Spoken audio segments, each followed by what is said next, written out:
আল্লাহর রাস্তায় যারা জিহাদ করে শহীদ হবে, এই শহীদদেরকে আল্লাহ সুপারিশের অনুমতি দিয়ে দিবে। আপনারা এখন প্রশ্ন করতে পারেন, হুজুর এতদিন শুনলাম নবীজি ছাড়া নাকি কেউ সুপারিশ করবে না। আদম বলবে ইয়া নফসি নফসি, মুসা বলবে ইয়া নফসি নফসি, ঈসা বলবে ইয়া নফসি নফসি, ইব্রাহিম বলবে ইয়া নফসি নফসি, ইয়াহইয়া বলবে ইয়া নফসি নফসি। একটা মাত্র জায়গা থেকে আওয়াজ বের হবে ইয়া উম্মতি ইয়া উম্মতি। হযরত এতদিন না এই হাদিস শুনলাম, এখন আবার শুনতেছি আরো 3 গ্রুপ নাকি সুপারিশ করবে। তাহলে হুজুর সত্য কোনটা? এতদিন আমরা শুনছি কি সুপারিশ করবে কয়জন? একজন, তিনি কে? এখন শুনতেছি আরো 3 জন করবে। তাহলে হুজুর সত্যটা কোনটা? এই ব্যাখ্যা জানার জন্যই হুজুর দরকার। ব্যাখ্যা জানার জন্য কি দরকার? নিজে নিজে পণ্ডিতি করে ইসলাম শিখতে গেলে নাস্তিক হয়ে যাবেন। ইসলাম শিখার জন্যই একজন গুরু দরকার। এক হাদিসে আছে, বুখারীর হাদিস, নবীজি সুপারিশ করবে। আরেক হাদিসে আছে 3 প্রকার ব্যক্তি। সব হাদিস একত্রিত করা হলে জানা যায় 12 প্রকার ব্যক্তি সুপারিশ করবে। কয় প্রকার? এই 12 প্রকার ব্যক্তি কারা কারা, এটা নিয়ে লম্বা একটা ওয়াজ আছে। এটা আল্লাহ কোনদিন তৌফিক দিলে আলাদা 12 প্রকার নিয়ে শুরু করতে হবে, ওইটা অন্য কথা। তাহলে হুজুর সত্য কোনটা? একদিকে শুনি নবী সুপারিশ করবে, আরেক দিকে শুনি 12 প্রকার ব্যক্তি সুপারিশ করবে। সত্য কোনটা? দুটোটাই সত্য। কেমনে সত্য? কয় শাফাআত 2 প্রকার। জোরে বলেন কয় প্রকার?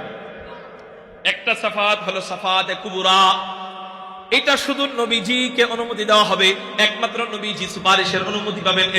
এটা হলো আদম বলবে ইয়া নফসি নফসি, মুসা বলবে ইয়া নফসি নফসি, ঈসা বলবে ইয়া নফসি নফসি, ইব্রাহিম বলবে ইয়া নফসি নফসি, জাকারিয়া বলবে ইয়া নফসি নফসি, ইয়াহইয়া বলবে ইয়া নফসি নফসি।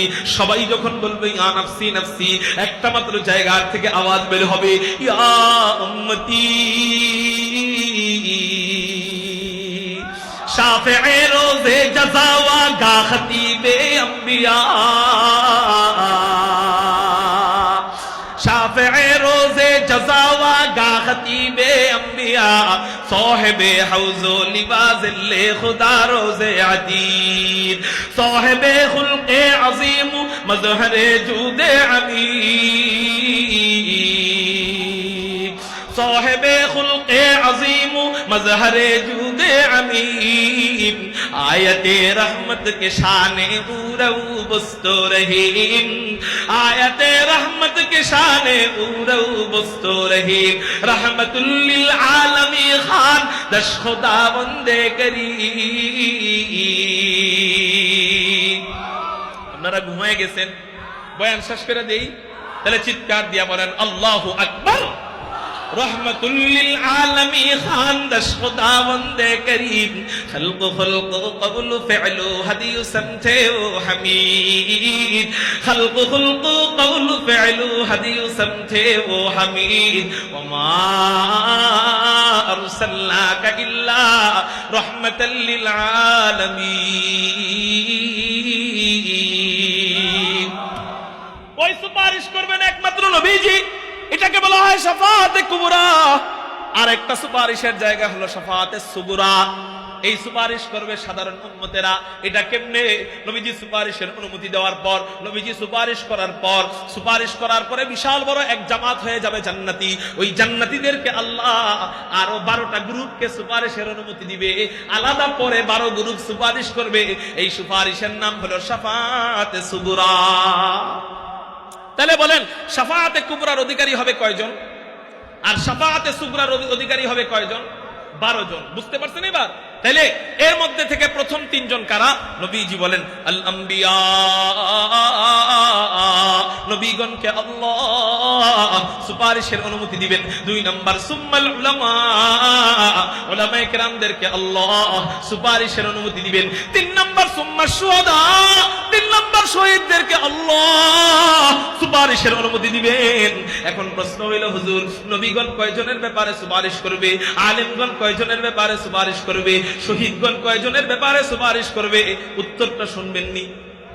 তাহলে খুব মনোযোগ। 1 নম্বর নবীগণ সুপারিশ করবে তার উম্মতের ব্যাপারে, যেই নবী সুপারিশ করবে তাদের উম্মতের ব্যাপারে সুপারিশ করবে। 2 নম্বর আলেমগণ সুপারিশ করবে কাদের ব্যাপারে একটু পরে বলতেছি। 3 নম্বর শহীদগণ সুপারিশ করবে, শহীদগণ সুপারিশ করবে কমপক্ষে 70 জনের ব্যাপারে। সুবহানাল্লাহ। নবীজি হাদিসের মধ্যে জানায় দেয় যে 70 জনের ব্যাপারে একজন শহীদ সুপারিশ করতে পারবে, বাকি রইল আলেম। আলেম কয়জনের ব্যাপারে সুপারিশ করবে এটা আমরা অন্য হাদিস থেকে জানি। নবীজি বলেন একজন আলেম যখন জান্নাতের দিকে যাবে, কিছু ব্যক্তিরা তার কাছে আসবে, আয়েশা বলবে হযরত আমি আপনাকে ভালোবাসি, আমি আপনাকে মহব্বত করি। ওই ব্যক্তি বলবে আমি তো তোমাকে চিনি না, তুমি আমাকে মহব্বত করো, এর প্রমাণ কি? ওই ব্যক্তি তখন বলবে হযরত আমি আপনাকে জীবনে একবার সাহায্য করেছিলাম। কি করেছিলাম? হাদিসের মধ্যে আসছে ওই ব্যক্তি বলবে আমি আপনাকে কমপক্ষে ওযুর পানি দিয়ে সহায়তা করেছিলাম। কি পানি দিয়া? ওযুর পানি দিয়ে সাহায্য করেছিলাম। ওই হুজুর বলবে ও তুমি নি? হ্যাঁ আমি।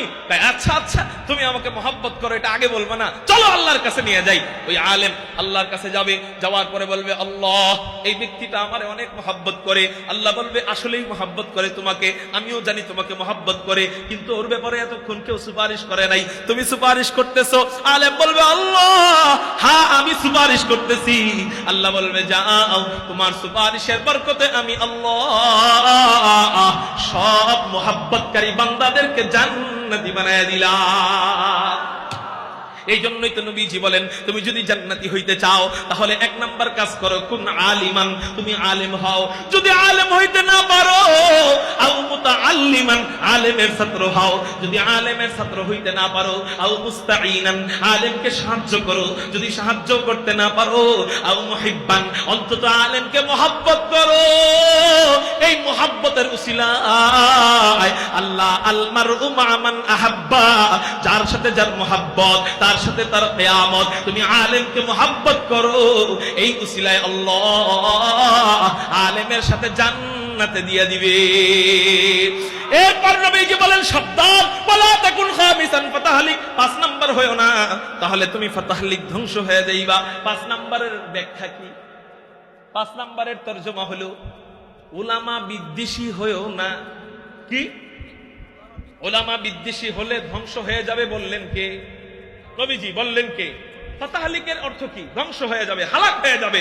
উলামা বিদ্বেষী হয়া আপনি যদি আওয়ামী লীগের সাইনবোর্ডে উলামা বিদ্বেষী হন, আল্লাহ যেমন আওয়ামী লীগকে ধ্বংস করে দিছে, আল্লাহ পাকের জাত ও ইজ্জতের কসম করে বলি, কোটিবার কসম কাটলেও ভুল হবে না, আপনি যদি 7 গ্রুপ নাম দিয়ে উলামা বিদ্বেষী হন, আপনাকেও আল্লাহ অচিরেই ধ্বংস করে দিবে। এজন্য উলামা বিদ্বেষী কোন গ্রুপের নাম দিয়ে আলেম বিদ্বেষী হব না তো। যে আলেমরা আমার আপনার জন্য সুপারিশ করবে তাদের বিরোধিতা আমরা করব। কোন আলেমের নজরিয়া, কোন আলেমের মতামত আমার বুঝে না আসলে চুপ থাকবো, কিন্তু বিরোধিতা করব। তাহলে আলেমদের ব্যাপারে রহমতের বার্তা দিলেন নবীজি, তার মানে আমার নবীজি আলেমদের জন্য রহমত। জোরে বলেন সুবহানাল্লাহ। আলেম মানুষদের মধ্যে 6 নাম্বার শ্রেণী হাফেজে কোরআন। চিৎকার দিয়া বলেন কারা? হাফেজে কোরআনদের জন্য আমার নবীজি কিভাবে রহমত। নবীজি ইবনে মাজাহ শরীফের কিতাবের মধ্যে জানায়া যায়, ক্বালা রাসূলুল্লাহ সাল্লাল্লাহু আলাইহি ওয়াসাল্লাম মান ক্বারাআল কুরআন ফাস্তাযহারাহু ফাআহাল্লা হালালাহু ওয়া হাররামা হারামাহু আদখালাহু আল্লাহুল জান্নাহ ওয়া শাফাহু ফি 10 মিন আহলি বাইতিহি ওয়া ওয়াজাবাত লাহুমুন নার। নবীজি বলেন কোন ব্যক্তি যদি কোরআনুল কারীমের হাফেজ হয়, হালাল হারাম মাইনা চলে, আদখালাহুল্লাহুল জান্নাহ, আল্লাহ ওই হাফেজকে জান্নাতে প্রবেশ করাবেন। শুধু জান্নাতে প্রবেশ করাবেন তাই নয়, নবীজি বলেন ওয়াশাফাহু ফি 10 মিন আহলি বাইতিহি ওয়া ওয়াজাবাত লাহুমুন নার। আল্লাহ ওই হাফেজকে বলবে ও হাফেজ বাচ্চা, যা যা যা, তোর পরিবারের যারা জাহান্নামে চলে গেছে এমন পরিবার থেকে 10 জনকে জাহান্নাম থেকে বাঁচায়া সুপারিশ করে জান্নাতে নিয়ে যা। এই জন্য আমরা একটা ভিন্ন জিনিসের ওয়াদা দিব, সেটা হলো আপনার নেক আমলের কারণে আপনি জান্নাতে যাইতে পারবেন, এটার গ্যারান্টি কেউ দিতে পারবেন। নেক আমল দিয়ে জান্নাতে যাইতে পারবেন, এটার গ্যারান্টি দিতে পারবেন। এই জন্য উচিত কি? উচিত হলো কয়েকটা টিকিট দুনিয়াতে কাইতে রাখতে হবে। উচিত কি বলেন? দুনিয়াতে কয়েকটা টিকিট কাইতে রাখতে হবে। এর মধ্যে একটা টিকিট হলো সন্তানরে হাফেজ বানায় যাওয়া, আলেম বানায় যাওয়া। কি হবে? যদি আমার মিজানের পাল্লার মধ্যে নেকের পাল্লা হালকা হয়ে যায়, বদের পাল্লা ভারী হয়ে যায়, তাহলে আমি জান্নাতি না জাহান্নামী? জাহান্নামী। বদের পাল্লা ভারী হয়ে গেলে আমি কি? জাহান্নামী। তো জাহান্নামে চলে গেলে আমি যদি আরেকটা টিকিট কাইটা রাখি, সেটা হলো আমার সন্তানটারে হাফেজ বানাই, আলেম বানাই, ওই ছেলে আমাকে নিয়ে জান্নাতে চলে যাবে। এজন্য চোখ বন্ধ করলে ইঞ্জিনিয়ার পোলা আর কাজে আসবে না, চোখ বন্ধ করলে ডাক্তার ছেলে আর কাজে আসবে না।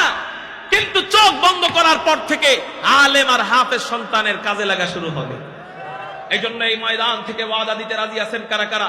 আমার একটা ছেলে, একটা মেয়ে, একটা ছেলে আমি হাফেজ আলেম, হাফেজা আলেমা বানাবো কারা কারা? আল্লাহু আকবার বলে দুই হাত আল্লাহর দেখ। হুদাই হাত উঠাইছেন না পাক্কা ওয়াদা? পাক্কা ওয়াদা ইনশাআল্লাহ। হাত নামান, হাত নামান। আল্লাহ তুমি কবুল করো। বহুত ইঞ্জিনিয়ারের বাপ ইঞ্জিনিয়ার সন্তানের চেহারাটা দেখে মরতে পারে নাই। ইঞ্জিনিয়ার হওয়ার আগে বাপ মরে গেছে, ডাক্তার হওয়ার আগে বাপ মারা গেছে, ব্যারিস্টার হওয়ার আগে বাপ মারা গেছে। আচ্ছা গাদার মতো খাটলো সন্তানকে শিক্ষিত বানানোর জন্য, কিন্তু শিক্ষিত বানানোর আগে বাপ মরে গেল। বাপের কি লাভ হইল? কোন বাপের কি লাভ? এজন্য ভাই আমি বলি না ইঞ্জিনিয়ার বানায়েন না, আমি বলি না ডাক্তার বানায়েন না, আমি বলি না ব্যারিস্টার বানায়েন না, বানান। কিন্তু নিজের ঘর থেকে একজন সুপারিশকারী রাইখা না গেলে আমি আপনার লেগে সুপারিশ করতে যাবো না। আমি জান্নাতে যাই না জাহান্নামে যাই ঠিক নাই। আমি কে? আমি আপনার জন্য সুপারিশ করতে যাব কেন? আপনি আমার জন্য সুপারিশ করতে আসবেন কেন? তখন মা সন্তানকে চিনবো না, আপনি আমারে চিনবেন।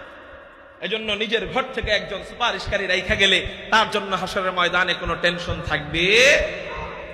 এজন্য ছেলে মেয়েদেরকে মাদ্রাসায় পড়াবেন তো ইনশাআল্লাহ। তাহলে কয় নাম্বার শ্রেণী গেল? 6 নাম্বার। জলে বলেন কয় নাম্বার? নবীজির হাদিসগুলো শুনতে আপনাদেরকে অনেক বিরক্ত লাগতেছে। নবীর হাদিস যে যত মনোযোগ দিয়ে শুনবে আল্লাহ তার দিলে নবীজির ইশক তত বেশি ঢুকায় দিবেন। বলেন আলহামদুলিল্লাহ। 6 নাম্বার শ্রেণী হাফেজদের জন্য আমার নবী রহমত। জোরে বলেন আলহামদুলিল্লাহ। 7 নাম্বার শ্রেণী। মনোযোগ আসেনি আপনাদের? কার কার মনোযোগ নাই? আল্লাহু আকবার বলে হাত উঠান।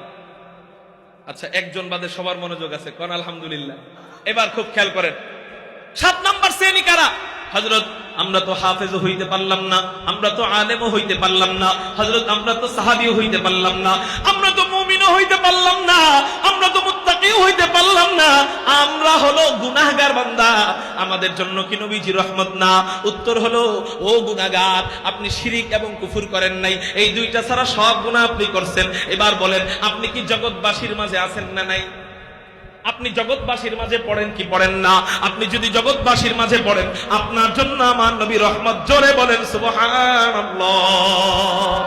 নবীজি সাহাবায়ে কেরামদেরকে বলেন ও আমার সাহাবীরা তোমরা কি জানো আমি হাসরের ময়দানে কাদের ব্যাপারে সুপারিশ করব?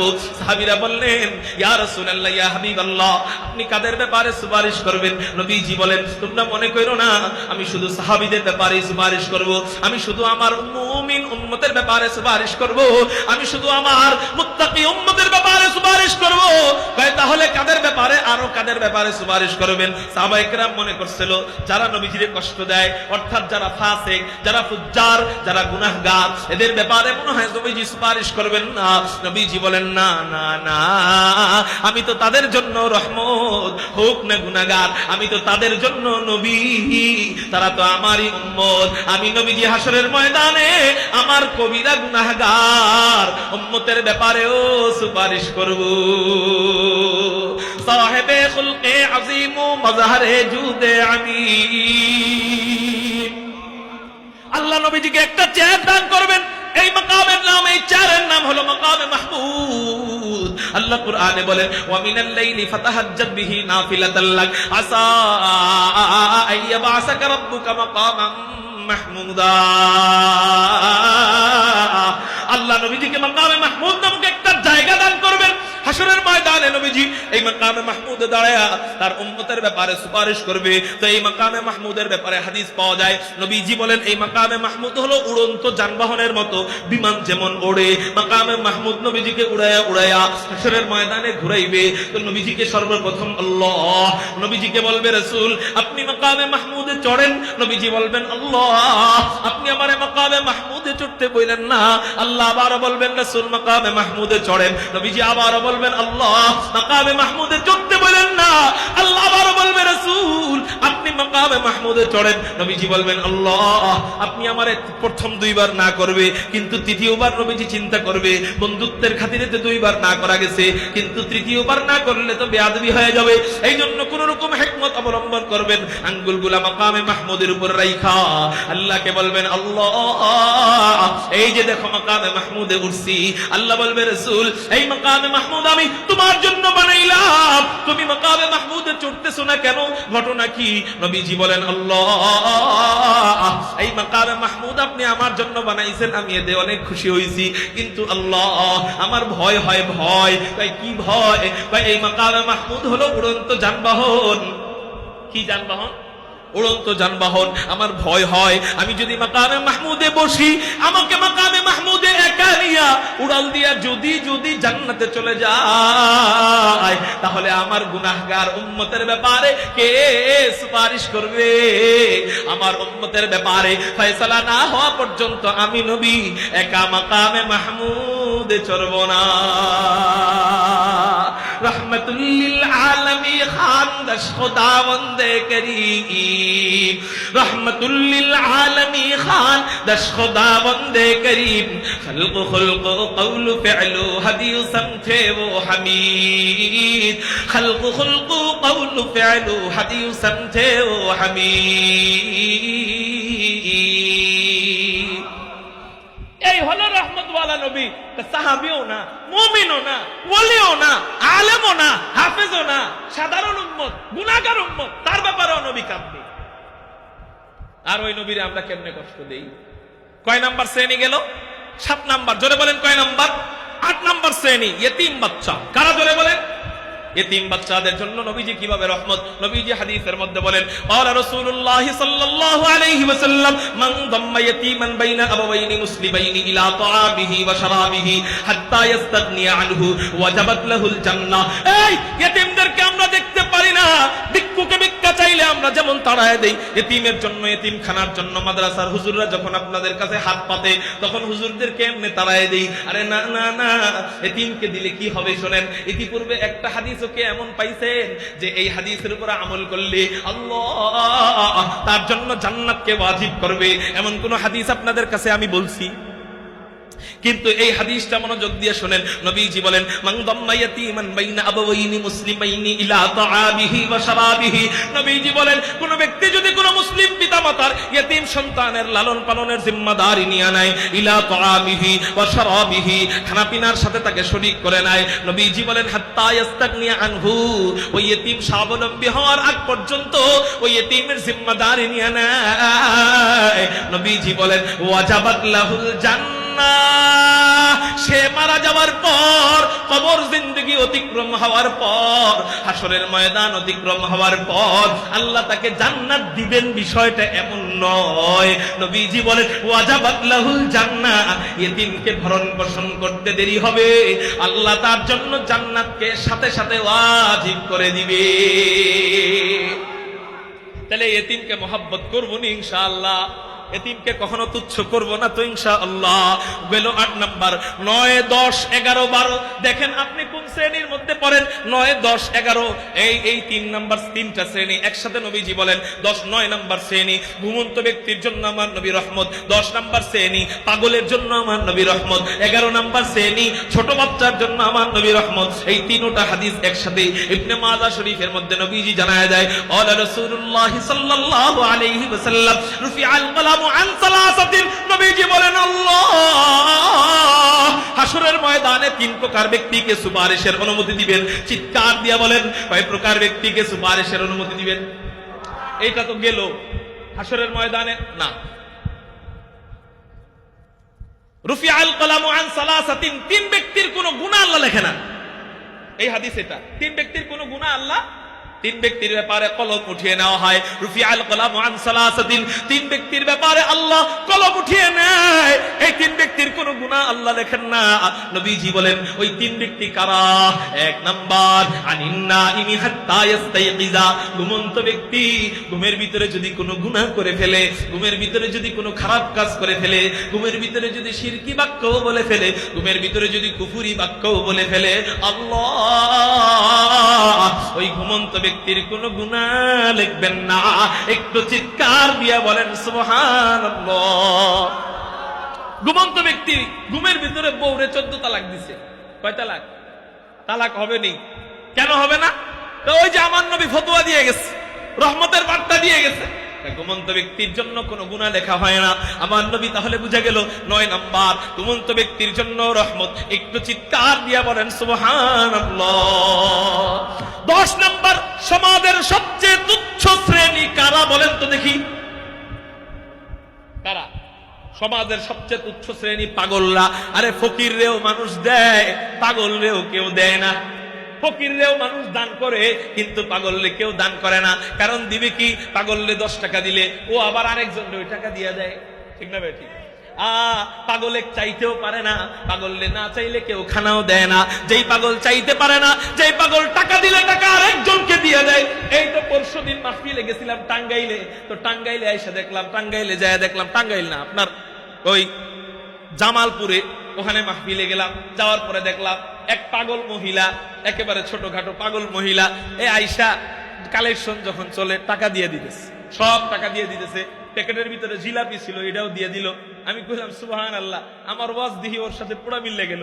সবসময় বয়ান করি কি, পাগল এত পাগল, এরা মানুষ দিবে কি? ও তো আরেকজনকে দিয়ে দেয়। তার মানে বোঝা গেল, যেই পাগলরে দুনিয়ার কেউ দিতে চায় না, সেই পাগলরেও খাওয়ায় কে? আচ্ছা, একটা পাগলরে যদি পাগল না চাওয়ার পরেও আল্লাহ খাওয়াইতে পারে, আমি যদি সুদ ছাইড়া, ঘুষ ছাইড়া, সুদ লাথি মাইরা, ঘুষকে লাথি মাইরা আল্লাহরে আল্লাহ বইলা ডাক দিয়া দিয়া 5 ওয়াক্ত নামাজে হাজিরা দিয়া আল্লাহর ইবাদত বন্দেগী করি, আল্লাহ কি আমারে খাওয়াইবো না? যেই পাগলরে আল্লাহ খাওয়ায়, সেই পাগলরে আমি আল্লাহ বইলা ডাক দিলে আল্লাহ আমারে খাওয়াইবো না? তো আমার নবী পাগলের ব্যাপারে বলে, এক মায়ের সন্তান ইঞ্জিনিয়ার, আরেকটা ডাক্তার, আরেকটা ব্যারিস্টার, আরেকটা প্রতিবন্ধী, আরেকটা কি? মা গোস্ত বারে। তো ডাক্তাররে দেয় 5 টুকরা, ইঞ্জিনিয়াররে দেয় 5 টুকরা, ব্যারিস্টাররে দেয় 5 টুকরা, আর প্রতিবন্ধীরে দিবে 2 টুকরা। হ্যাঁ, কেন 2 টুকরা দিবে না? 5 টুকরাই দিবে, বরং আরো বেশি দিবে। কেন? কয় ও প্রতিবন্ধী হোক, আসতে দেন, ও তো আমারই সন্তান। ঠিক না?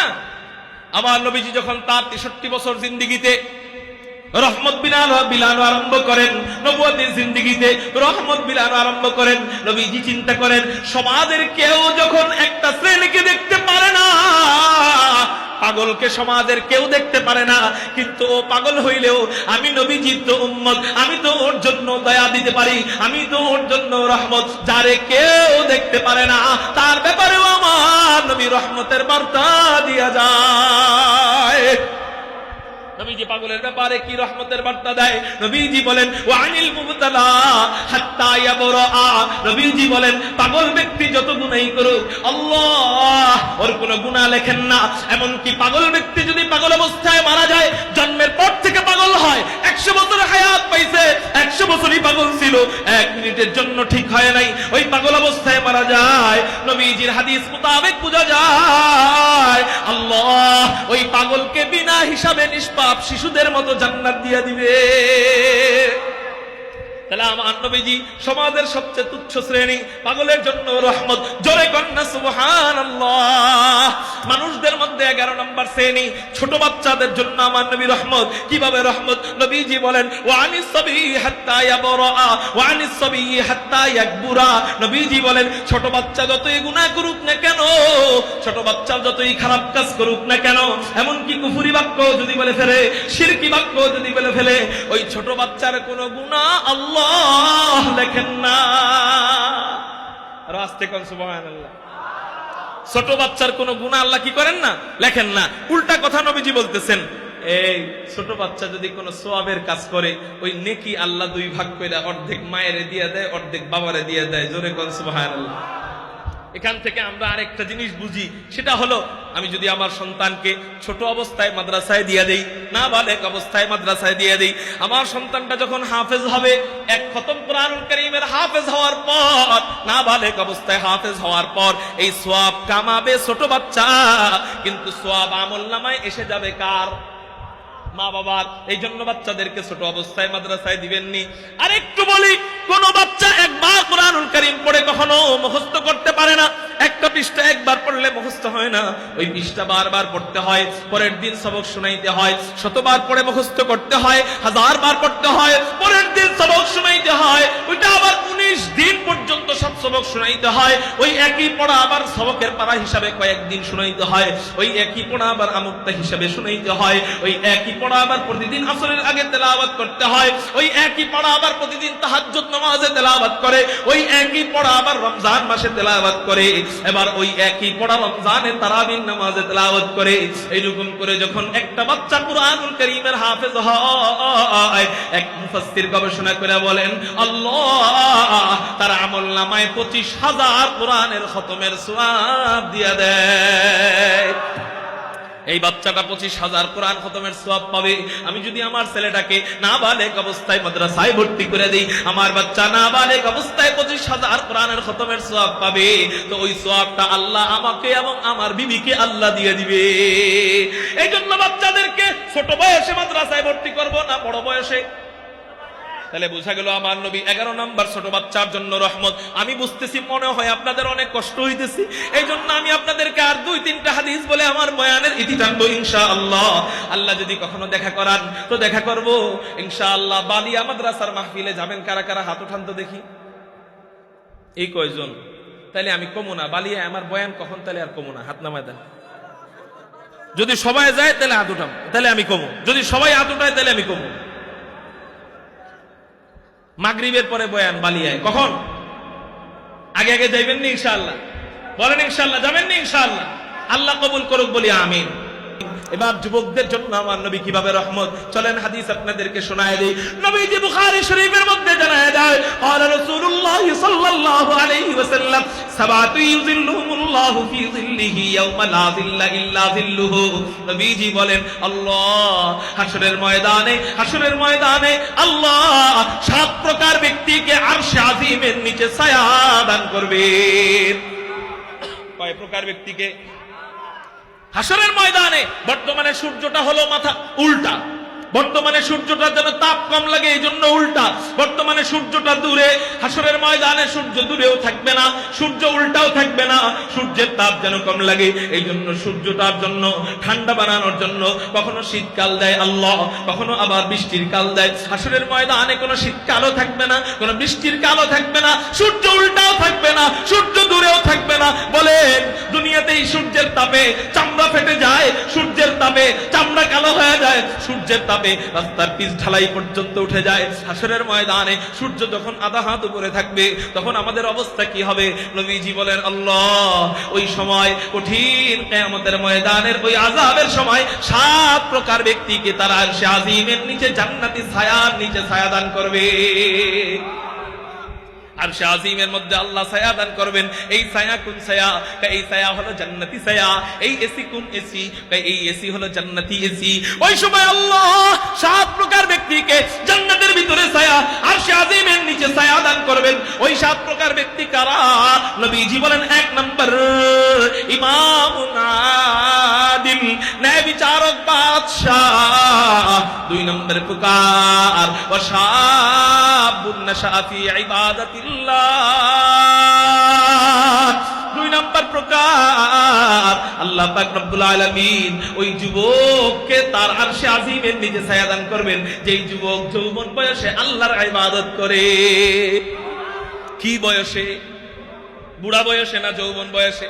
এটা বলে না যে বুড়া হলে নামাজ পড়বো, এটা বলে না যে বুড়া হলে দাড়ি রাখবো, যৌবন বয়সেই আল্লাহর ইবাদত করে। নবীজি বলেন আল্লাহ ওই যুবককে এত ভালোবাসেন, এত মুহাব্বত করেন, ওই যুবককে আল্লাহ আদর করে আরশে আজিমের নিচে ছায়া দান করবে।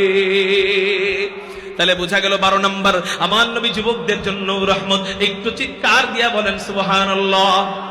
এবার মুরব্বীরা একটু আকশাট হয়ে বসেন, চোখটা বড় বড় করে আমার দিকে তাকান। মুরব্বীদের ব্যাপারে হাদিস বলবো, বুড়াদের ব্যাপারে হাদিস বলবো। আরে বুড়ারা আপনাদের জন্য আমার নবী রহমত। জোরে বলেন সুবহানাল্লাহ। হুজুর আরে বুড়ারা কইলেন কেন? মুরব্বী কয়ে ডাক দিলেন না কেন? মুরব্বী কয়ে ডাক দিলে এখন মানুষ হাসে। কেন হাসে? আরে গজব নাজিল হইতেছে আমাকে বাংলাদেশে। এই মাহফিল মঞ্চটা হয়ে গেছে যাত্রা পালার অনুষ্ঠানের মতো। ওই মুসা আলাইহিস সালামের জামানায় ডাইনে গেলে ব্যাং, গজব নাজিল হয়েছিল না 5টা, এর মধ্যে একটা বামে গেলে ব্যাং, পিছনে গেলে ব্যাং, সামনে গেলে ব্যাং। এখন অবস্থা এমন, ডাইনে গেলেও কয় মুরব্বি মুরব্বি, বামে গেলেও কয় মুরব্বি মুরব্বি, পিছনে গেলেও কয় মুরব্বি মুরব্বি, সামনে থেকে চিৎকার দিয়ে কয় উহু। ঠিক না বেঠে? এগুলো এক প্রকার গজব। আল্লাহ আমাদেরকে এই সমস্ত গজব থেকে এই ময়দানটাকে হেফাজত করুক বলি আমিন। তো নবীজি বলতেছেন বুড়াদের জন্য আমার নবী কিভাবে রহমত। হাদিসে কুদসির মধ্যে নবীজি জানায় দেয়, আবু দাউদ শরীফের হাদিস, নবীজিকে আল্লাহ বলতেছেন ইন্নী লা আস্তাহি মিন আবদি ওয়া আবদি ইয়াশিবু রাসুহুমা ফিল ইসলাম সুম্মা উআযিবুহুমা ফিন নারি বাদা যালিক। নবীজি বলেন আল্লাহ আমাকে জানাইছেন যে কোন বান্দা কোন বান্দি পাকনা চুল নিয়ে যদি মারা যায়, পাকনা দাড়ি নিয়ে যদি মারা যায়, কোন বান্দি যদি পাকনা চুল নিয়ে মারা যায়, কোন বান্দা যদি পাকনা দাড়ি নিয়ে মারা যায়, পাকনা চুল নিয়ে মারা যায়, আল্লাহ পাকা চুলের কারণে পাকা দাড়ির কারণে ওই বান্দাকে আযাব দিতে লজ্জা পায়।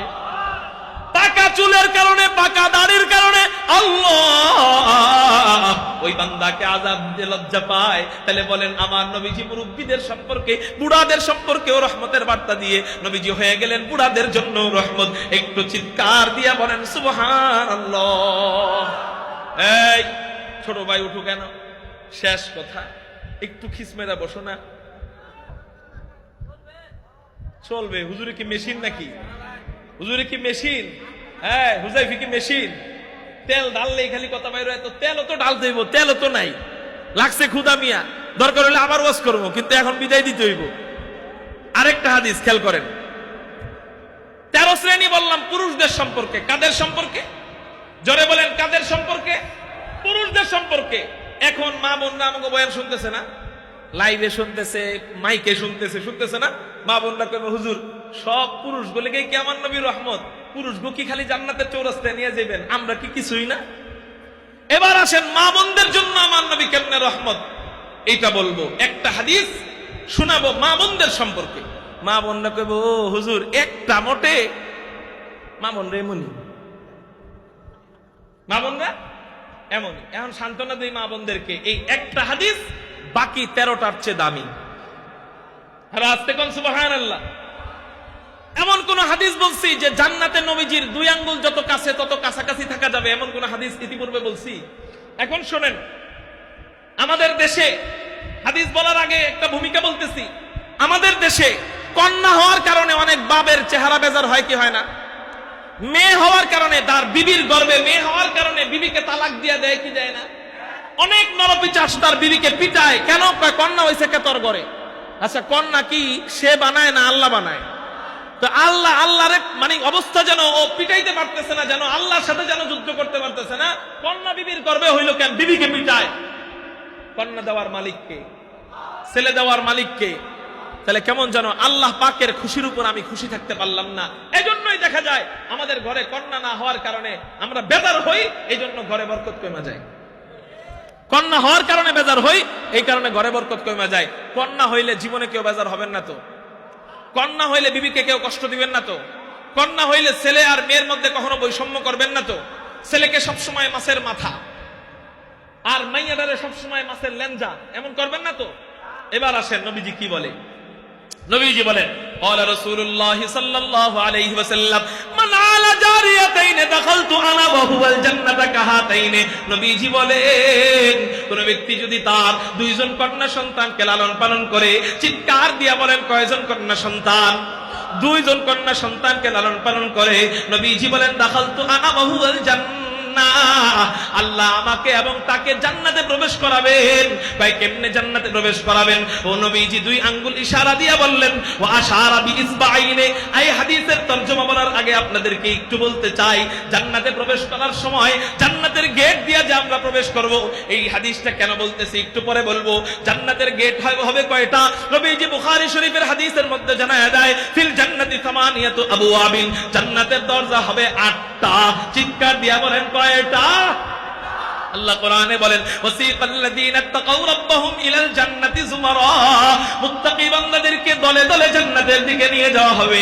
হাত্তা ইযা জাউহা, যখন মুত্তাকি বান্দারা জান্নাতের কাছে যাবে, ওয়া ফুতিহাত আবওয়াবুহা, জান্নাতের সমস্ত দরজা আল্লাহ খুলে দিবে।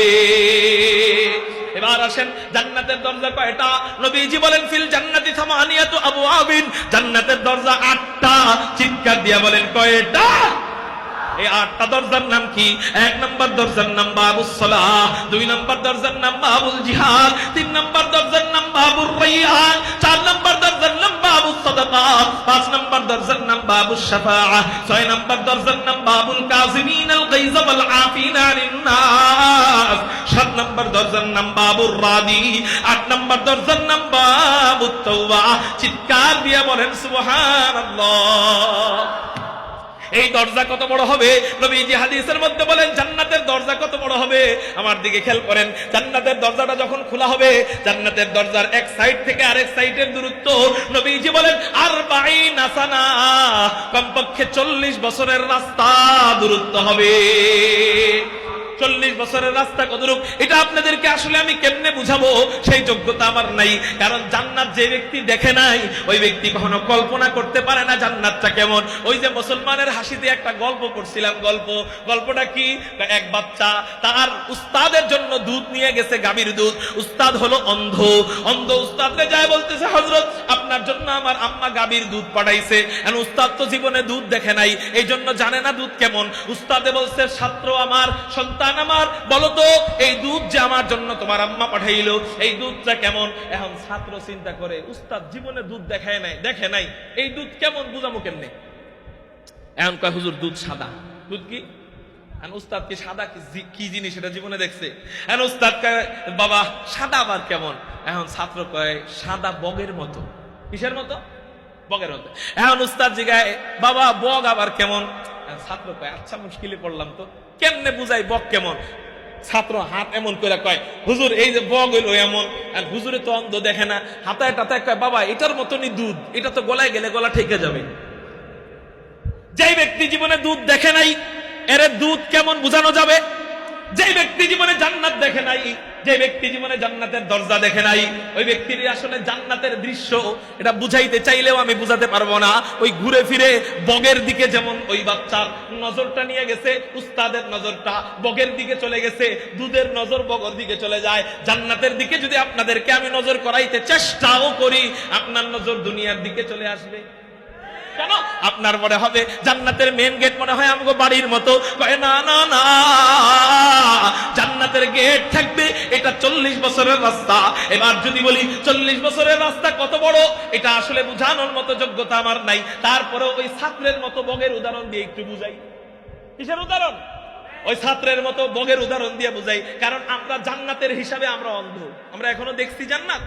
এই অন্ধ মানুষকে যেমনে বুঝাই আমি এমনি বুঝাই, আমি নিজেও অন্ধ, জান্নাত এখনো দেখি নাই, এই জন্য অন্ধ মানুষের মতো বগের মতো করে বুঝাই, দুনিয়ার হিসাবে বুঝাই। 40 বছরের দূরত্ব কতটুকু হবে আপনারা খেয়াল করেন।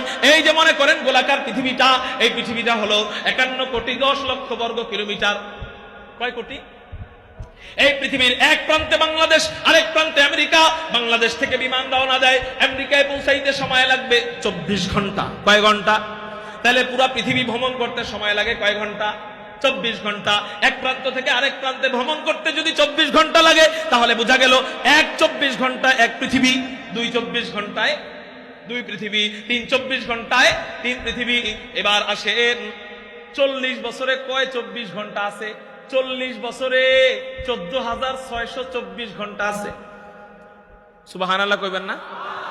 40 বছরে কয় হাজার ঘন্টা, কয় হাজার 24 ঘন্টা আছে? 14,624টা ঘন্টা আছে। তার মানে 14,600 পৃথিবী রাখা হবে। এই যে একটা পৃথিবী, তারপরে আরেক পৃথিবী, তারপরে আরেকটা, তারপরে 4 নাম্বার, তারপরে 5 নাম্বার, তারপরে 6 নাম্বার, এরকম করে 14,600 নাম্বার যে পৃথিবী থাকবে, ওই পৃথিবী যত দূরে, জান্নাতের গেটের দরজা একটা অত দূরে, আরেকটা হলো এই প্রথম পৃথিবীর কাছে। এত মোটা থাকবে জান্নাতের দরজা। সুবহানাল্লাহ। এই দরজা দিয়ে জান্নাতীরা যখন প্রবেশ করবে, নবীজি হাদিসের মধ্যে বলেন, আল্লাহ, এই দরজা দিয়ে প্রবেশ করার সময় এত মোটা মোটা দরজা, যেই দরজা দিয়ে হাজার হাজার পৃথিবী, এক এক দরজা দিয়ে হাজার হাজার, সবগুলা দরজা দিয়ে লাখ লাখ কোটি কোটি পৃথিবী অনায়াসে ভিতরে ঢুকবে, অনায়াসে ভিতর থেকে বের হবে। এমন দরজা দিয়েও জান্নাতীরা ভিতরে ঢোকার সময়, বের হওয়ার সময় জাম লাইগা যাবে। জোরে বলেন সুবহান। মানে পৃথিবী একসাথে লাখ লাখ ঢুকাইলে জাম লাগবে না, কিন্তু বান্দারা যখন, জান্নাতি বান্দারা যখন জান্নাতের ভিতরে ঢুকবে, তখন কি লেগে যাবে? জাম লেগে যাবে। ওই জামের মধ্যে 2 আঙ্গুল যত দূরে, 2 আঙ্গুল যত কাছে, নবীজি আমার ততটা কাছে থাকবে এই আমল করলে। ওই জামের মধ্যে ততটা কাছে থাকবে। হুজুর কত কাছে থাকবে, কি আমল করলে? বলে নবীজি জানায় দেয়, মান আলা জারিয়াতাইনি, যেই দুইজন কন্যা সন্তানকে লালন পালন করবে, নবীজি বলেন দাখালতু আনা ওয়া হুয়াল জান্নাতা কাহাতাইনি, দুই আঙ্গুলের কাছাকাছি আল্লাহ তাকে এবং আমাকে একসাথে জান্নাতে প্রবেশ করাবেন। শুধু তাই না, নবীজি বলেন ওয়া আশারা বিইসবাইনি, এই দুই আঙ্গুল যত কাছে আল্লাহ ওই বান্দাকে, ওই কন্যার পিতাকে, ওই কন্যার মাতাকে আমার ততটা কাছেই জান্নাতে রাখবে। রহমাতুল লিল আলামিন খান দশ খোদা বন্দে করিম, খলক খলক কওল ফি'ল হাদিউ সবথে वो हबीब वमा अरसलनाका इल्ला रहमतल लिल आलामीन। এই 14 শ্রেণীর জন্য আমার নবী যেভাবে রহমত, এমন করেই আমার নবী গোটা জগতের জন্য রহমত। এটাই হলো আয়াতের তাফসীর, এটাই হলো আয়াতের ব্যাখ্যা। আল্লাহ এটাই বলেন, ও রাসূল আপনি গোটা জগতের জন্য রহমত। তো কিভাবে রহমত? এই 14 শ্রেণীর মতো করেই রহমত। জোরে বলেন সুবহানাল্লাহ। আরো আধা ঘন্টা আগে ছাইরা দিতাম, আপনাদের মনোযোগ দেখা, আপনাদের আকর্ষণ দেখা, আপনাদের দাবি দেখা আর একটু সময় লম্বা করলাম। আল্লাহ যেই কথাগুলো বললাম আগে আমাকে, পরে আপনাদের সবাইকে আমল করার তৌফিক দান করুক, ওই নবীর খাঁটি উম্মত হয়ে মরার তৌফিক দান করুক। ওই নবীর জন্য যদি কখনো উলামায়ে কেরাম খতমে নবুওয়াতকে হেফাজত করবার জন্য যদি কখনো আন্দোলনের ডাক দেয়, কাদিয়ানীদেরকে মুসলিম ঘোষণা করবার জন্য, আমার রাসূলের ইজ্জতকে হেফাজত করবার জন্য মধুপুর মাদ্রাসা থেকে আল্লামা আব্দুল হামিদ পীর সাহেব মধুপুরি হযরত যদি রক্ত দিতে ডাক দেয়, তাজা কলিজা দিতে ডাক দেয়, নবীর জন্য হাসতে হাসতে শাহাদাতের সুধা পান করতে রাজি আছেন কারা কারা? আল্লাহু আকবার বলে দুই হাত আল্লাহর দেখে।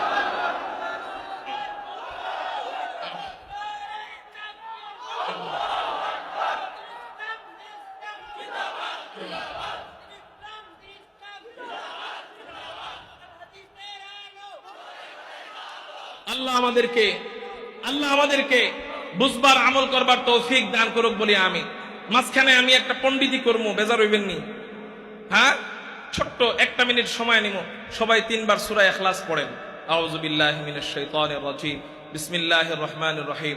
কুল হুয়াল্লাহু আহাদ, আল্লাহুস সামাদ, লাম ইয়ালিদ ওয়া লাম ইউলাদ ওয়া লাম ইয়াকুল লাহু কুফুয়ান আহাদ। বিসমিল্লাহির রহমানির রহিম।